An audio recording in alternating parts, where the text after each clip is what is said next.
जयास विचारक और व्यापम के विसल ब्लोअर डॉक्टर आनंद राय ने खबर मध्य प्रदेश से चर्चा करते हुए भाजपा और आरएसएस को जमकर कोसा। इस दौरान डॉक्टर राय ने प्रदेश की शिवराज सरकार एवं मनावर विधायक व जयास संरक्षक हीरालाल अलावा पर भी निशाना साधा और खुद को भाजपा और आरएसएस से अलग करने का राज भी खोला। नमस्कार, खबर मध्य प्रदेश में आपका स्वागत है। आपके साथ मैं हूं पवन वैष्णव और इस वक्त हमारे साथ खास चर्चा में डॉक्टर आनंद राय जी मौजूद है। जी हां, डॉक्टर आनंद राय जयस के विचारक है, प्रसिद्ध विसिल ब्लोअर भी है, साथ ही व्यवसाय से ये नेत्र चिकित्सक है। आइए चर्चा करते हैं जयस विचारक डॉक्टर आनंद राय जी से और जानते हैं कि किस प्रकार से जयस विचारधारा एक वृहद रूप लेकर आम जनों के बीच में पहुंच रही है। नमस्कार डॉक्टर साहब, किस प्रकार से जयस एक राजनीतिक प्लेटफॉर्म न होकर एक सामाजिक प्लेटफॉर्म होने के बाद भी आम जनों तक पहुंच रहा है? देखिए, पिछले 75 साल में आदिवासी वर्ग का सबसे ज्यादा शोषण हुआ है। इस मध्य प्रदेश में जिस सबसे ज्यादा किसी की आबादी है 22% तो आदिवासियों की है। हर 5 में से एक आदमी आदिवासी है और जिस तरीके से उनके विकास में कमी छूट गई पिछले 75 सालों में, कहीं ना कहीं वो मुख्य धारा से छूट गए और कई सारे राज्यों में वो नक्सलवाद से भी जुड़ गए। तो मध्य प्रदेश के अंदर हम लोगों ने युवाओं के अंदर एक जागरूकता लाकर उनको एक मुख्य धारा में लाने की कोशिश की है और चाहे वो राजनीतिक रूप से हो या सामाजिक रूप से एक नेतृत्व देने की कोशिश की और जयस उसी और प्रयास कर रहे हैं और उनको समाज का बहुत आशीर्वाद मिल रहा है। जिस तरीके से आप देख रहे हो कि जो आदिवासी क्रांतिकारी थे, आज जयस विचारधारा के कारण ही, आज भील प्रदेश की विचारधारा के कारण, बिरसा ब्रिगेड के कारण ही आज आप देख रहे हो कि गांव-गांव जहां पहले गांधी और नेहरू की मूर्तियां लगा करती थी, जहां श्यामा प्रसाद मुखर्जी और दीनदयाल उपाध्याय की मूर्तियां लगा करती थी, आज उस राज्य में टंट्या भील और बिरसा मुंडा की मूर्तियां लग रही हैं। आजादी के लगभग 75 वर्ष बीत चुके हैं, लेकिन आजादी के बाद स्वतंत्र भारत में आदिवासियों को जो सम्मान मिलना था वो आज तक नहीं मिल पाया है। ऐसा क्यों हो रहा है? इसके पीछे क्या कारण मानते हैं? ये समाज को जागृत करना होगा। जिस तरीके से समाज को हम लोग जागृत कर रहे हैं, धीरे धीरे करके वो मुख्य धारा में आ रहे हैं और आप देख रहे हैं कि जयस आज बहुत पूरे मध्य प्रदेश का बहुत चर्चित एक पॉलिटिकल सोशो पॉलिटिकल प्लेटफॉर्म हो गया और हम लोग सतत काम कर रहे हैं। प्रदेश में लगभग 22 से 25% आदिवासियों की संख्या है, उसके बावजूद यहाँ पर विधायक और सांसदों की संख्या अन्य राज्यों की तुलना में कम है।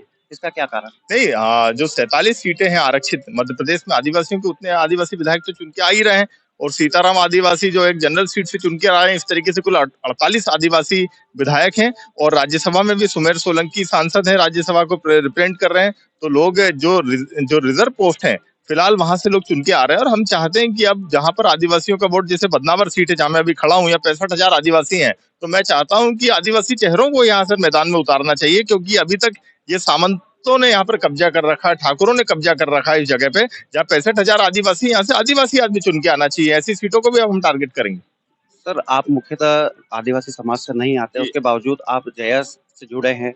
इसके पीछे क्या कारण रहा और क्या रणनीति रही? देखिए, आदिवासी कोई जाति नहीं है, आदिवासी एक संस्कृति है और कई सारी ऐसी जातियां हैं जो अनुसूचित जनजाति की लिस्ट में नहीं है, लेकिन वो कहीं ना कहीं आदिवासी वर्ग से और कबीलाई जातियां हैं। मेरी जाति भी एक कबीलाई जाति है, चाहे मैं अनुसूचित जनजाति में नहीं आता हूं, लेकिन मेरी जो जाति कलाल, कलाल शब्द की उत्पत्ति ही गोंड भाषा से हुई। कल मतलब होता है शराब, और जो शराब बेचने वाले लोग हैं उनको कलार बोला गया। और गोंडी भाषा में, गोंडी संस्कृति में जो 12 नेगी जातियां हैं जिनको शामिल किया जाता है, उसमें मेरी जाति आती है और कहीं ना कहीं आदिवासी समाज के प्रति बचपन से मेरे अंदर एक भावना थी और उसी कारण मैं आज आदिवासी वर्ग के साथ जुड़ा हुआ हूँ और उन लोगों को और युवा नेतृत्व को आगे बढ़ा रहा हूँ। आदिवासी वर्ग के लिए काफी जनहित से काम करते हैं, उसके बावजूद आपको जयस संरक्षक हीरालाल अलावा का विरोध झेलना पड़ता है। दोनों के बीच में काफी मनमुटाव। अलावा जो है, जब से वो उसने कांग्रेस की सदस्यता ज्वाइन की है, वो जयस का नहीं होकर एक कांग्रेस विचारधारा का और कांग्रेस के एजेंट के रूप में काम कर रहा है। अभी देखा गया कि कई सारे विधायकों ने द्रौपदी मुर्मू को भी वोट दिया है पैसे लेकर। तो जो आदमी अपनी विचारधारा पे नहीं टिक पा रहा है, वो हमारा विरोध यदि कर रहा है तो कहीं ना कहीं वो आदिवासी समाज का विरोध कर रहा है। और यदि उसको लगता है कि सिर्फ एक हीरा लावा से काम चल जाएगा तो ये गलत है। हमको कई सारे हीरा लावा खड़ा करने हैं और उसी और हम प्रयास कर रहे हैं। हम जयस संगठन के माध्यम से कम 40 से 50 विधायक खड़ा करने की हमारी योजना, और उसी लिए हम काम कर रहे हैं।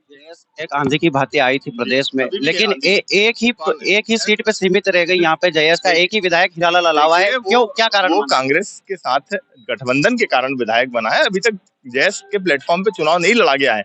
अभी भविष्य में जयस के लोग यदि चुनाव लड़ते हैं तो बहुत बड़ी संख्या में, अभी आप जिला पंचायत में 25 लड़के हमारे जीत के आए, जिला पंचायत सदस्य 1000 से ज्यादा सरपंच जीत के आए, 900 से ज्यादा जनपद सदस्य जीत के आए। तो आपको 2023 और आने वाले समय में दिखाई देगा कि कई सारे युवाओं को हमने नेतृत्व के लिए तैयार किया और वो धीरे धीरे करके विधायक और सांसद बनेंगे। मध्य प्रदेश के बहुचर्चित घोटाला व्यापम घोटाला के आप विसल ब्लोअर रहे थे, बहुत ही राजनीतिक दबाव रहा था, कई बार आपको जेल की यात्रा भी करनी पड़ी थी। शासन इस प्रकार की किस प्रकार से कुंठित राजनीति करके इसको दबाना चाहता देखिए, विसल ब्लोअर प्रोटेक्शन एक्ट जो है वो संसद में पास हो चुका है, राष्ट्रपति ने साइन कर दिया है, लेकिन मोदी सरकार उसको नोटिफाई नहीं कर रही है। और साथ ही साथ जो आरटीआई एक्ट है उसको डाइल्यूट किया जा रहा है, उसमें कई सारे राइडर्स डाले जा रहे हैं और जमीनी स्तर पे भी आरटीआई में अब लोगों को जानकारियां देने से बचा जा रहा है। तो पूरी तरीके से ब्यूरोक्रेट जो है वो चाहते हैं कि आरटीआई एक्ट जो है उसको खत्म कर दिया जाए, उसको अप्रभावी कर दिया जाए और जो विसल ब्लोअर प्रोटेक्शन एक्ट है उसको भी लागू नहीं किया जाए। और जो विसल ब्लोअर्स हैं हर जगह उनको टारगेट किया जा रहा है, शासन प्रशासन का दबाव बनाया जाता है और उनको झूठे केसों में फंसाया जाता है।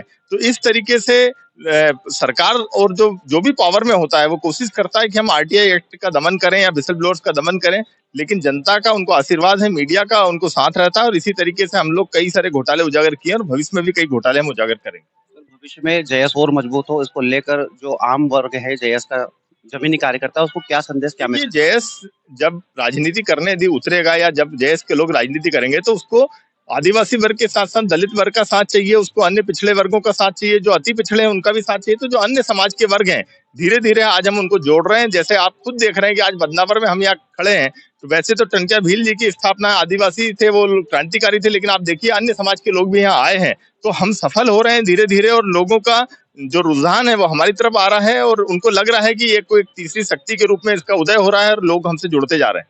सर, एक अंतिम सवाल है मेरा। आप शुरुआती दौर में भाजपा और आरएसएस के जी। कार्यकर्ता रहे थे, लेकिन अचानक भाजपा आरएसएस से दूरी बनाने का क्या देखिए, कारण? व्यापम घोटाले में जिस तरीके से आरएसएस एक्सपोज हो गई और मेरा इंटरव्यू द हिंदू में फ्रंट पेज पे छपा है, मैंने मोहन भागवत जी के खिलाफ इंटरव्यू दिया था कि जो लोग कहीं ना कहीं बम विस्फोट में शामिल थे, प्रज्ञा भारती जी का नाम आया था, उनके पीछे तो आरएसएस खड़ी हो गई, लेकिन आशीष चतुर्वेदी जो आरएसएस का प्रचारक था उसके पीछे आप नहीं खड़े हुए। आनंद राय जो भारतीय जनता पार्टी और आरएसएस जुड़ा था उसके पीछे भी आप नहीं खड़े, और एक घोटालेबाज शिवराज के साथ जाके खड़े हो गए, तो आरएसएस एक्सपोज हो गई। और जब आरएसएस एक्सपोज हो गई तो फिर मेरा उनके साथ रहने का कोई तुक नहीं था। 2013 के बाद मेरा आरएसएस से कोई संबंध नहीं, भाजपा से भी कोई संबंध नहीं है। और आज की डेट में यदि आदिवासी के खिलाफ सबसे ज्यादा कोई संगठन काम कर रहा है तो वो आरएसएस काम कर रहा है। विश्व आदिवासी दिवस का ये लोग विरोध कर रहे हैं।